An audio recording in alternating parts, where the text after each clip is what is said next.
চারটের মধ্যে আমাকে ছোট বড় দেখতে হবে। তো এমনি যদি বেসগুলো দেখি, বেস দেখে মনে হচ্ছে এটা বড়, পাওয়ার যদি দেখি তাহলে মনে হচ্ছে এটা বড়।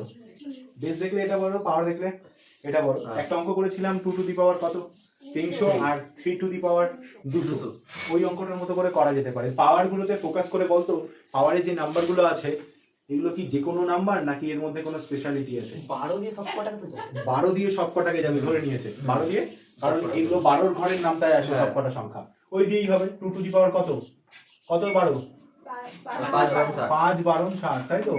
আর তারপর এখানে 48 4 12 48, তারপর একটা 3 12 36, আর তারপর একটা 2 দিয়ে 12 কে করলে কত আসবে 24 হয়ে গেল। এটা খুব ইজি। এটা তাহলে কোনটা কোনটা মিলে গেল 12 গুলো, কোনটা আছে 12 গুলো। এবার এটা গুণ হয়েছে, তাহলে সূচকের একটা নিয়ম পড়েছিলাম, এটা দেখতে এইভাবে লেখা যায় কি? হ্যাঁ লেখা যাবে তো, কারণ এই দুটো পাওয়ারের মধ্যে কি হবে গুণ হবে। আর এমন ভাবেই লেখার চেষ্টা করবি, আমি চাইলে কিন্তু 12টাকে এখানে 5টাকে এখানে লিখতে পারি, কোনো যায় আসে না, কিন্তু এইভাবেই লিখবি, যেটা কমন মিলে যাবে যেটা সেটাকে উপরের পাওয়ারে রাখবি, ঠিক আছে? আর এখানে কি হবে 3 টু দি পাওয়ার 4, আর এখানে কি হবে 12, আবার এখানে 4 টু দি পাওয়ার 3 তার মাথায় 12, আর এখানে হচ্ছে 5 টু দি পাওয়ার 2 তার মাথায় 12, তাই তো?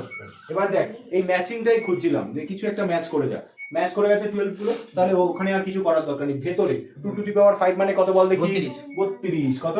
2 5 বার আছে, 2 5 বার গুণ অবস্থায় আছে, গুণ করলে কত আসবে 32। তাহলে 32 এর মাথায় কত আসলো 12। এখানে 3 to the power 4, 3 to the পাওয়ার 4 মানে কি 3 আছে 4 বার, 3 আছে কবার 4 বার, তাহলে 3 3 3 3 3 তিরিক্ষে 9, 3 তিরিক্ষে 9, 9 নং 81। বুঝতে পারলি কি বললাম?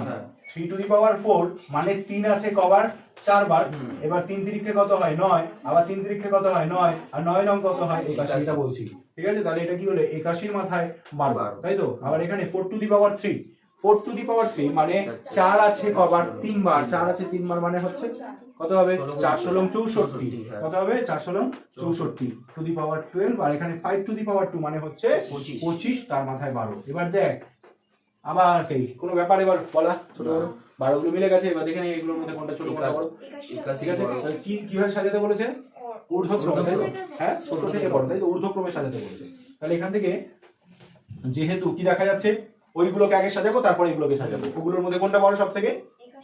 হ্যাঁ, বা যেটা বলেছে ওই অনুযায়ীও সাজাতে পারি। সব থেকে ছোট কোনটা? সব থেকে ছোট কোনটা 25, তাহলে 25 এরটা আগে লিখলাম। তারপরে কোনটা 25 এর পরে কি আছে 32, তারপরে কোনো সাইন ইউজ করছি না, সাইনটা পরে দিচ্ছি। তারপরে 64, 64 মাথায় 12, তারপরে ওটা হচ্ছে 81 মাথায় 12, ঠিক আছে? কিভাবে সাজালাম এটা? ছোট থেকে বড়, তাই তো? সাইনটা কেমন হবে? কোনটা সব থেকে বড়? বড় হচ্ছে এটা, তাহলে এর দিকে হাঁ মুখটা থাকে, তাই তো?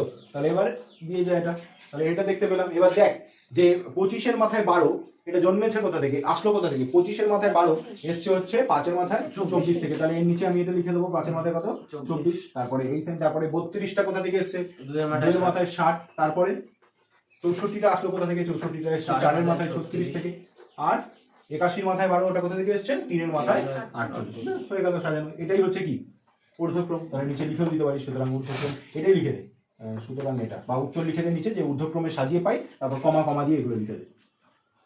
সুতরাং ঊর্ধ্বক্রমে সাজিয়ে পাই, ঊর্ধ্বক্রমে এখানে লিখবি ঊর্ধ্বক্রমে সাজিয়ে পাই, তারপর 5 এর মাথায় 24, 2 এর মাথায় 60, তারপরে 4 এর মাথায় 36, তারপরে 3 এর মাথায় কত 48। বোঝা গেছে?